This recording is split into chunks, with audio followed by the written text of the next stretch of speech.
donc je suis Guillaume Van Hazel. J'ai créé le Fidepost en 2015, donc il y a 5 ans, plus de 5 ans.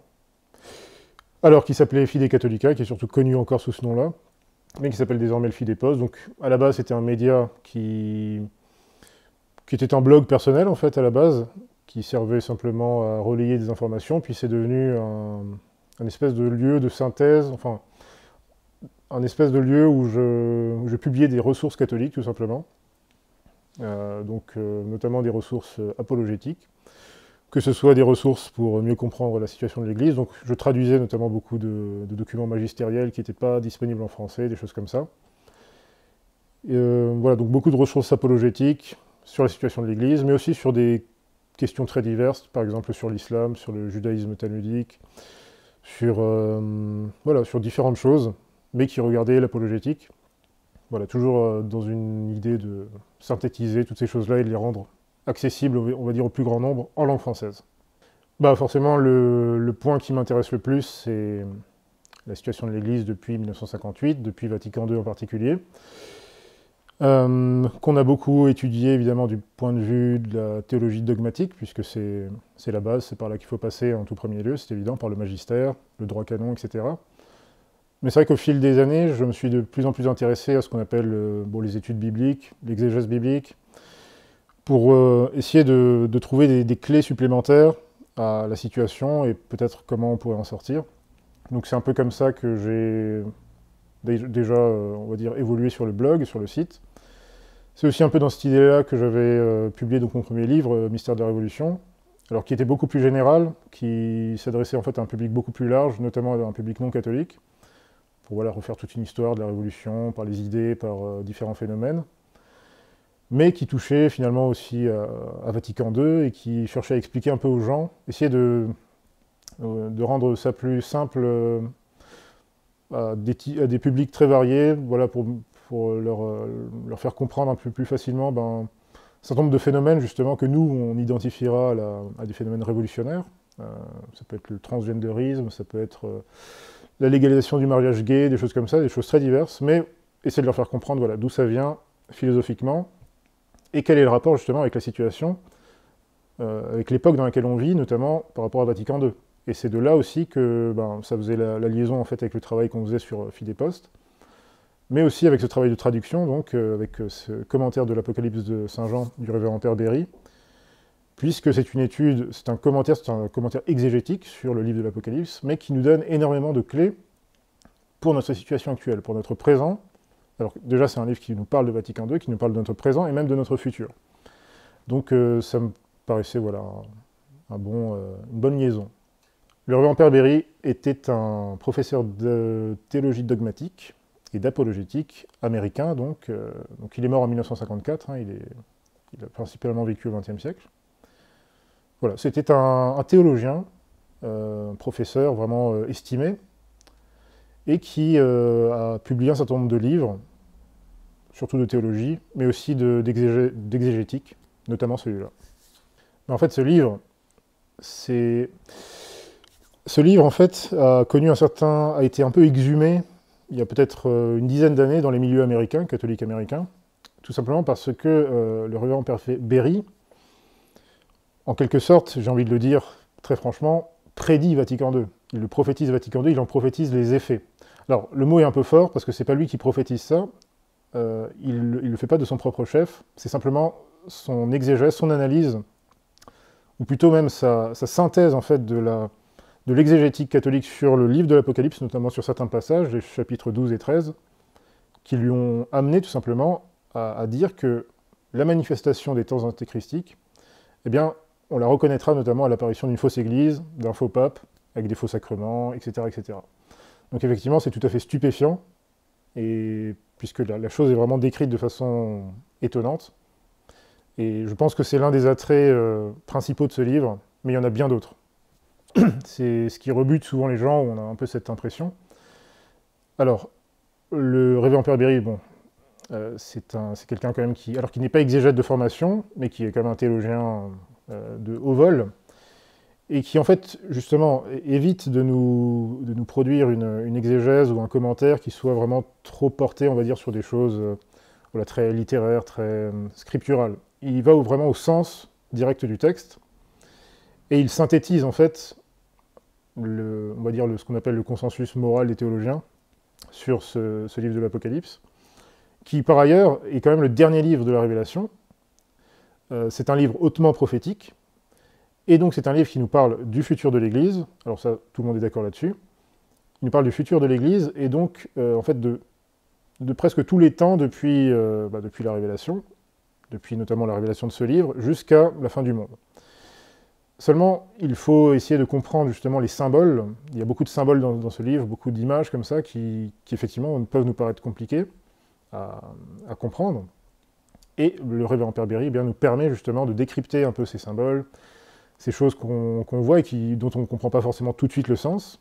Eh bien, il nous donne les clés pour ça. Et je dois dire que le résultat est stupéfiant, surtout pour les périodes qui nous concernent et notre futur. Donc, voilà ce que je peux dire à ce niveau. Ce livre a reçu l'imprimatur. Il a reçu une introduction d'ailleurs très élogieuse de Monseigneur Hartley, qui était l'évêque de Columbus dans l'Ohio. Donc ce livre est tout à fait impeccable. On a la garantie qu'il est absolument impeccable d'un point de vue de l'orthodoxie catholique. Et encore une fois, le révérend Père Berry, en fait, alors j'ai envie de dire, ne dit pas grand-chose de nouveau, entre guillemets. Il faut savoir qu'en fait, à son époque, et le Monseigneur Hartley le dit très bien, à son époque, au début du XXe siècle, l'exégèse biblique, notamment sur le livre de l'Apocalypse, était tombée un petit peu en désuétude. Donc Monseigneur Hartley se réjouit justement que le révérend Père Berry et d'autres prêtres de l'époque aient remis ça au goût du jour. Et je pense qu'en lisant le livre, le révérend Père Berry, donc, par exemple, il va nous parler un peu des précurseurs de l'Antéchrist, tels que Luther, tels que Mahomet, etc. Mais il nous parle aussi du modernisme. En fait, j'ai l'impression qu'il était très conscient finalement de l'époque dans laquelle il vivait. Il a été professeur, je crois, de 1922 jusqu'à sa mort en 1954. Je pense qu'il voyait vraiment ce qui se passait à son époque, la montée du modernisme, un petit peu toute la corruption doctrinale qu'il pouvait y avoir dans certains séminaires, dans certaines congrégations. Et je pense qu'il y a beaucoup de passages en fait qui se rattachent à ça. Je pense que ce livre est accessible à toute personne qui s'intéresse notamment à la Bible, mais notamment au livre de l'Apocalypse, et je sais que beaucoup de gens, y compris des non-catholiques, s'y intéressent. Et je pense que ce livre, justement, est particulièrement adapté pour eux, parce que ils pourront y trouver, et là je m'adresse bien sûr aux non-catholiques, ils pourront y trouver justement des motifs peut-être de conversion, de grâce en tout cas. Et ça c'est mon plus grand espoir. Et c'est ce que nous rappelle d'ailleurs le Père Berry, il nous dit, il ne faut pas croire que le livre de l'Apocalypse c'est juste un livre de symboles très étranges et compagnie. Non, en fait, il y a des parties dogmatiques, on apprend des vérités dogmatiques dans ce livre-là, par exemple sur la divinité de notre Seigneur Jésus-Christ, sur la Sainte Trinité, voilà, il y a plein de messages dogmatiques, de sources, on va dire, qui nous confortent sur les dogmes, mais il y a aussi plein d'enseignements moraux, des choses qui peuvent nous servir à tous dans la vie de tous les jours, à nous édifier, on va dire, spirituellement. Donc, ce livre s'adresse bien sûr, à mon avis, à tous les catholiques, mais aussi aux non-catholiques, pour peu qu'ils aient un intérêt ou qu'ils aient déjà lu, on va dire, le livre de l'Apocalypse. Alors, comme dit, je l'avais découvert, on va dire, dans des médias américains, catholiques américains, il y a quelques années, et surtout les passages en question qui étaient le plus surprenants pour moi par rapport à la situation donc, de la vacance du siège. Donc, moi, ça m'avait vraiment stupéfait à l'époque, donc je les avais déjà traduits, juste ces passages-là, pour Fide Catholica, donc le Fide Post. Et finalement, je dois l'avouer, je n'avais pas lu tout le livre, en fait. J'avais lu quelques passages, mais pas tout le livre. Et quand j'ai lu vraiment jusqu'à la fin, je me suis dit, mais en fait, ce livre nous dit beaucoup plus que simplement une espèce de prédiction de Vatican II. C'est beaucoup plus que ça. Et du coup, je pense qu'avec notre éditeur XB, que nous saluons, je pense qu'on a vite compris qu'il y avait un grand intérêt justement à le mettre à la disposition du lectorat français, puisque c'est la toute première traduction en français qui existe pour ce livre. Oui, j'ai eu un retour très enthousiasmant alors je ne sais pas si je peux le citer, l'abbé Grossin, qui à mon avis a jugé l'initiative opportune. Je ne sais pas s'il avait déjà lu le livre en anglais, mais effectivement, encore une fois, je pense que l'avantage de ce livre, c'est qu'évidemment, il a reçu l'imprimatur, donc il n'est pas question évidemment de s'intéresser à des textes qui n'auraient pas été approuvés par l'Église, et aussi qu'il est, pour toutes les raisons dont on a parlé, il est vraiment extrêmement pertinent pour la période, et pour la période qui va suivre peut-être, notamment pour donner peut-être de l'espoir aux gens qui, vu la situation, peuvent se dire bon, peut-être que tout est perdu, ou peut-être que c'est la fin, on ne se relèvera jamais de l'état de la chrétienté ou de la société en général. Eh bien, il y a de grands motifs d'espoir dans ce livre. Donc, je pense que c'est une des raisons qui a plu au lectorat et aussi à certains clercs. Alors, selon l'analyse du Père Berry, nous serions actuellement dans les temps antéchristiques. Il nous rappelle que, donc, selon le livre de l'Apocalypse, et selon d'autres passages des évangiles du Nouveau Testament, bon, il y a l'antéchrist, il y a aussi le faux prophète. Selon le consensus, on va dire, de beaucoup d'exégètes catholiques, le faux prophète, c'est un faux pape. Ce faux pape est à la tête d'une fausse église. Cette fausse église a des faux sacrements, fausses doctrines, et fait même des faux miracles. Ce sont les fameux prodiges trompeurs dont il est question dans le Nouveau Testament. Donc ce serait apparemment, on serait à ce niveau-là dans le temps, mais il y a aussi l'antéchrist. Donc qui est-il l'antéchrist? Ça c'est encore une autre question. Certains théologiens du passé, je pense notamment à Monseigneur Fulton J. Sheen, pensaient que l'antéchrist se manifesterait sous la forme d'un corps mystique, donc d'une fausse église en fait, une fausse église du Christ. Alors ce qui nous attendrait, ce serait possiblement... alors, si tout ceci est exact, on devrait continuer de subir un petit peu cette espèce de persécution sourde que nous vivons actuellement, mais qui s'intensifiera à un moment donné. Tout ceci se passe normalement, enfin tous ces phénomènes, cette fausse église, ces temps antéchristiques en fait se passent dans des temps troubles, dans une société complètement troublée, au niveau mondial. Avec, alors ça aussi c'est très intéressant, plusieurs forces politiques, des États qui notamment soutiennent l'antéchrist et le faux prophète. En fait, on va arriver à un point, je résume, où il y aura une espèce d'opposition, c'est-à-dire que beaucoup de ces États qui vont se soumettre au règne de l'antéchrist vont se retourner contre le faux prophète et son entité. Alors même, je dirais que ça fait très peur, parce que le révérend Père Berry nous dit même que ça ira même jusqu'à une destruction totale de Rome. Totale. Genre, il n'y aura plus pierre sur pierre. Le Père Berry va même jusqu'à dire que le siège pontifical, que la papauté donc existera toujours évidemment, puisque l'Église existera toujours, mais sera transférée à Jérusalem. C'est une possibilité que lui, il envisage. Ce qui moi m'a vraiment stupéfait, parce que c'est tellement incroyable, et quand on connaît le sérieux du révérend Père Berry, moi ça m'a stupéfait. Bon. Il y aura un moment donné où il y aura une nation chrétienne, au moins une nation en tout cas qui va se convertir totalement, laquelle on ne sait pas du tout, ce sera la France, est-ce que ce sera l'Éthiopie, l'Arménie, j'en sais rien, moi. La Russie, la Chine peut-être. On aurait une bonne force de frappe. Bon, en tout cas, une de ces nations va se convertir totalement et va se mettre complètement au service du Christ et va complètement défaire, on va dire, le règne de l'Antéchrist. Règne de l'Antéchrist qui est là aussi un peu compliqué à déterminer. Il faut savoir qu'un certain nombre de théologiens de cette époque, notamment le père Huchédé, le père Micheli aussi, et le père Berry, considèrent que l'Antéchrist, ou en tout cas son règne politique, sera en fait une espèce d'entité qui sera probablement basée en Judée, dans la Judée actuelle, donc dans l'État d'Israël. Ce qui là encore est stupéfiant, et qu'un certain nombre de juifs, donc talmudiques ou libéraux, vont